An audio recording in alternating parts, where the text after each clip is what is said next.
Hello बच्चों, गुरु माता channel में आप सबका हार्दिक स्वागत है। बच्चों, अभी तक आपने बहुत सारी ग्रामर पढ़ी, ऊब भी गए होंगे, कुछ पढ़ा भी होगा, लेकिन आज हम ले जाते हैं आपको पत्रों की ओर। पहले एक समय होता था जब हम पत्रों के लिए प्रतीक्षा करते थे दिनों से, और पत्र आते ऐसे दौड़ते थे, पोस्टमैन को घेर के बैठते थे। लेकिन आज की टेक्निक के कारण हम केवल मोबाइल तक सीमित हो गए। मोबाइल देख लिया, हेलो कर दिया, समाचार खत्म। लेकिन वो आज भी पत्रों की आज जो है महत्ता आज भी बनी हुई है कि जो आत्मीयता में पत्रों से प्राप्त होती है वो आज करके आपके मोबाइल से नहीं मिल पाती है। तो आज हम आपको वो चीज़ें समझाते हैं जो हमारे पहले से आ रही हैं, परंपरागत रूप में आ रही हैं कि पत्र क्या होता है, पत्रों से क्या लिखते हैं। तो पत्र बच्चों, लिखना एक कला होती है जिसमें भाषा होती है, समृद्धता होती है, आपस का प्यार बना होता है, स्नेह होता है। तो शब्दों की माला बनी हुई होती है, एक दूसरे के साथ अनेक रिश्तेदार होते हैं, ठीक है, और हर रिश्ते के लिए हमारे मन में प्यार होता है। तो आज जो है औपचारिक पत्र, अनौपचारिक पत्र में और औपचारिक पत्र में पहले हम आपको दोनों चीज़ों के बारे में बताएंगे। जो औपचारिक पत्र होता है बच्चों, इसका फॉर्मेट में जब आपके पास एक चिट्ठी आती है तो आप क्या ऊपर क्या देखते हैं, कहाँ से आई है, देखते हो? अच्छा, यहाँ से आई है। अरे दिनांक कब की, चिट्ठी पुरानी तो नहीं, अरे अभी की है, देखो कि अरे दादी की चिट्ठी आई है, और फटाफट आप पढ़ना शुरू कर देते। तो सबसे पहले प्रारूप में हम क्या लिखते हैं, प्रारूप के बारे में हम सबसे पहले जो चिट्ठी है, देखो ये एनवलप बना हुआ है ना। अभी इसमें देखेंगे आप, पहले इसमें जो एड्रेस लिखा होता है और हमारे पास आता है। तो सबसे पहले लिखेंगे हम ऊपर स्थान का नाम, जैसे हमने लिखा दिल्ली से लिख दिया, दिनांक 4-5 तारीख को जो भी लिख दिया और दिनांक डाल दिया। उसके बाद हम तीसरे में आते हैं, फिर आपके स्थान का अपना मोबाइल वगैरह नंबर डाल देते हैं। तो सबसे पहले आपका स्थान, उसके बाद आपका दिनांक, उसके बाद आपका विषय के प्रति कि किसका विषय है, आपकी ये चीज़ें आती हैं। परिवार से अनौपचारिक पत्र में परिवार आता है, मित्र आते हैं, रिश्तेदार आते हैं। इस पत्र की जो होते हैं आत्मीयता, सबसे आत्मीयता भावना की अभिव्यक्ति होती है, व्यक्तिगत जुड़ाव पर आधारित होती है। और शब्द इसमें जो है आप खुलकर एक दूसरे के सामने अपने विचारों को प्रकट करते हैं। ये मेरा दादी का घर है, दादी की चिट्ठी आई, क्या लिखा है, तो आप बड़े खुश हो जाते हैं, ठीक है। तो फॉर्मेट के बाद आप जो अपने से बड़ों के लिए जब आप लिखते हैं तो आदरणीय शब्द का प्रयोग करते हैं, छोटों के लिए प्रिय शब्द का प्रयोग करते हैं। जब बड़ों के लिए लिखते हैं तो उसको आप चरण सादर, चरण स्पर्श लिखते हैं। छोटों के लिए आशीष लिखते हैं, प्यार लिखते हैं, स्नेह लिखते हैं। और उसके बाद तथा सीधे विषय पर आते हैं कि आज जी आपका पत्र मिला, पत्र पर अत्यंत प्रसन्नता हुई कि आपको ये। तो आप इस विषय को अभी आगे विषय आपका आएगा कि उसमें क्या, चिट्ठी में क्या लिखा हुआ आपको आगे पता चलेगा। लेकिन औपचारिक पत्र में इन सब चीज़ों की आवश्यकता नहीं होती। ये 3 चीज़ें इसमें मुख्य होती हैं, एक अधिकारी, प्रधानाचार्य, संपादक। इस पत्र का जो फॉर्मेट होता है बच्चों, यहाँ से प्रधानाचार्य जो भी आपको पूछा जाता है, यहाँ पर जो है आपका सेवा में,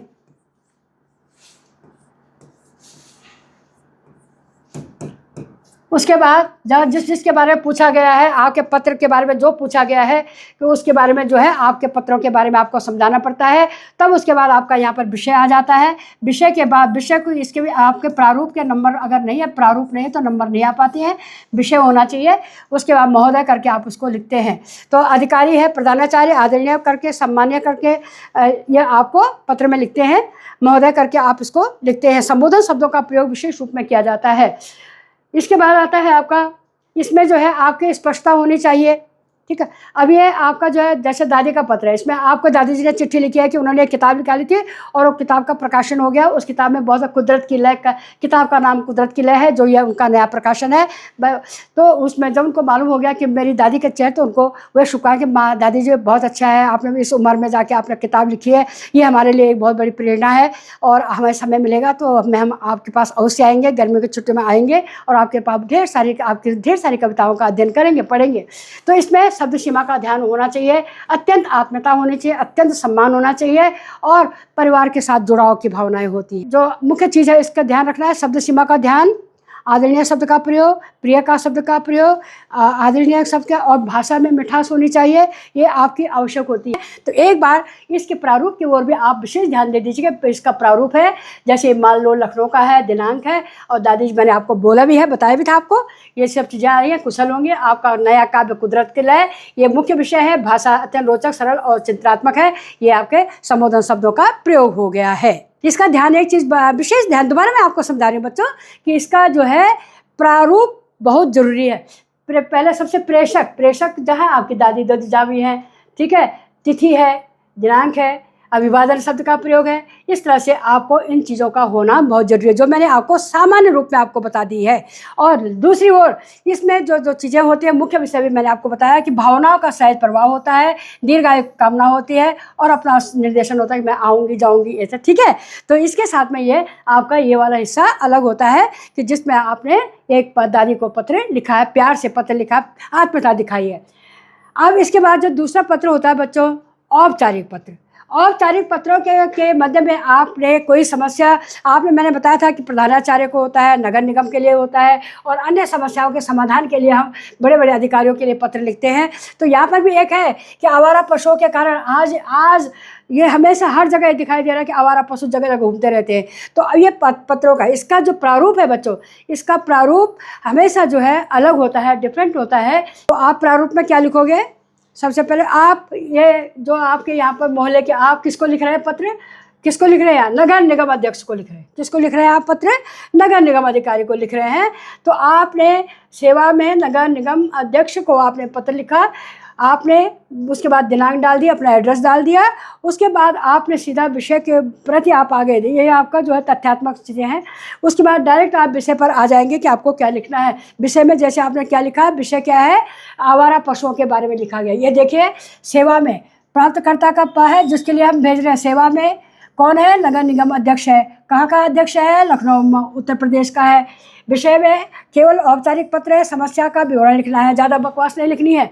ये आपका महोदय करके लिखना है, मैं अलीगंज का निवासी हूँ एक। और उसके बाद विषय के रूप में आ जाना है कि आपका जो है एक विषय हो जाएगा कि आजकल जो है आवारा पशु बहुत अधिक घूम रहे हैं, जिसके कारण परसों तो अति हो गया कि एक वृद्ध दंपति कहीं घूमने जा रहे थे और एक सांड ने उनको इतना दौड़ा दिया कि कुछ नौजवान दौड़ के आए, उन्होंने उनको बचा लिया। तो आए दिन कोई ना कोई घटना इस प्रकार से होती रहती है। आपसे विनम्र अनुरोध है कि आप इस समस्या का समाधान करने के लिए हमारी मदद करें, हमारी समस्या का समाधान करें, ताकि इस प्रकार की कोई घटनाएं ना हो। और हाँ, आपसे ये भी अनुरोध है कि आप उन पशुओं को कहीं ऐसी जगह ना छोड़ें जहाँ वो भूखे प्यासे मरे, बल्कि उनको किसी गौशाला में या पशुओं की सुरक्षा के क्षेत्र में छोड़ दें, ताकि उनका भी भला हो जाए और ये लोग भी इससे खुश हो जाएं। तो इन पशुओं को गौशाला में भेजें, अन्य और चीज़ें।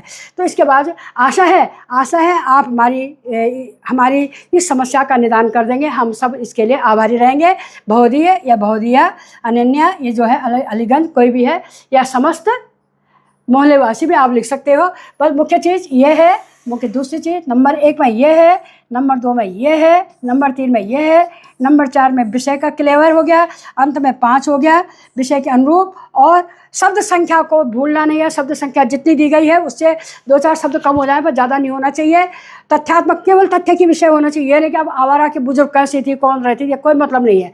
समस्या बोले कि बुजुर्ग घूमने गई थी, ऐसे हो गया, ठीक है। तथ्यात्मक विषय वस्तु हो गई है, सम्मानजनक सूचक कर दिया, सीधी बात, समस्या का निदान और अनुरोध आपने कर दिया। 3 चीज़ें आपने इसमें दिखा दी हैं, तो तीनों आपके कंपन खत्म हो गया। समापन का और प्रेशर का बड़े विनम्रता के साथ में आपने, मैंने कहा विनम्रता होनी चाहिए, उदंडता नहीं होनी चाहिए। और उसके साथ आपका ये पत्र लेखन समाप्त होता है बच्चों। आशा है बच्चों कि आपको ये पत्र बहुत अच्छे से समझ में आ जाएगा। इसमें कई चीज़ें और भी हैं, आपको समझाने जा रही हूँ कि ये जो है शब्द सीमा मैंने आपको बताई दिया है, सेम यह है संरचनात्मक तुलना। तो इनकी हमको कोई आवश्यकता नहीं है। ये जो चीज़ें हैं इसकी हमको कोई भी आवश्यकता इसमें नहीं। अनौपचारिक और औपचारिक में इसमें कोई विषय की ज़रूरत नहीं है। अनौपचारिक में कुछ नहीं लिखना पड़ता, कोई सब्जेक्ट नहीं लिखना पड़ता है, सीधा सीधा लिखना है। इसके बाद जो है आपका व्यक्तिगत और आत्मीय भावनात्मकता जुड़ी होती है। और अनौपचारिक में दादा दादी नातिन पोते सब के साथ में प्यार स्नेह बना हुआ होता है। और इसमें जो है आप जो लक्षित करते हैं, सब लक्ष्य करते हैं, उनको जो शब्द उनके लिए आदरणीय का प्रयोग करते हैं, प्रिय का प्रयोग करते हैं, स्नेह का। अपने से बड़ों के लिए आप प्रणाम करते हैं, ठीक है। आपको जो है सुभाषित, छोटे बच्चों के लिए सुभाष कर देते हैं, अपने मित्रों के लिए नमस्कार लिख देते हैं। तो इस प्रकार से आप इसको कंप्लीट करते हैं पूरा। इसके बाद जो है जो फॉर्मेट अनौपचारिक होता है, इसमें पूरी तरह से लचीलापन होता है। प्यार स्नेह आदि की भावना खुल करके आदमी अपने विचारों को व्यक्त करता है और इस प्रकार से एक प्यार और स्नेह की भावना की डोर में सब बंधे होते हैं और भूल जाते हैं कि ये मोबाइल से बात करनी है, बल्कि पत्रों की भाषा समझते हैं। लेकिन आपका जो औपचारिक पत्र है इसमें सब्जेक्ट का लेना बहुत ज़रूरी है। इसके बिना वाक्य पूरा नहीं होगा। सम्मानजनक होना चाहिए, विनम्र और तथ्यपूर्ण, विनम्र व्यवहार होना चाहिए। हमारा काम कर दो, तुम्हारा नौकर नहीं है, है ना। आपने उसको बोला सम्मानजनक, आदरणीय करके प्रयोग करिए, महोदय करके प्रयोग करिए, ठीक है। विनम्रता होनी चाहिए और तथ्य पर आधारित होकर जो तथ्य दिया है केवल वही लिखिए, बाकी फालतू कुछ नहीं लिखना है, ठीक है। और इसके साथ सख्ती, जो भी नियम दिए गए हैं उनका सख्ती से पालन होना चाहिए। पत्र में हाँ ध्यान रखिए, पत्र में कहीं भी कोई कटिंग फटिंग बिल्कुल नहीं होनी चाहिए, ओवर राइटिंग नहीं होनी चाहिए, भाषा साफ सुथरी होनी चाहिए, स्पष्ट लेख होना चाहिए, और फिर देखिए नंबर ही नंबर। तो आज के लिए बस इतना ही, खुश रहो।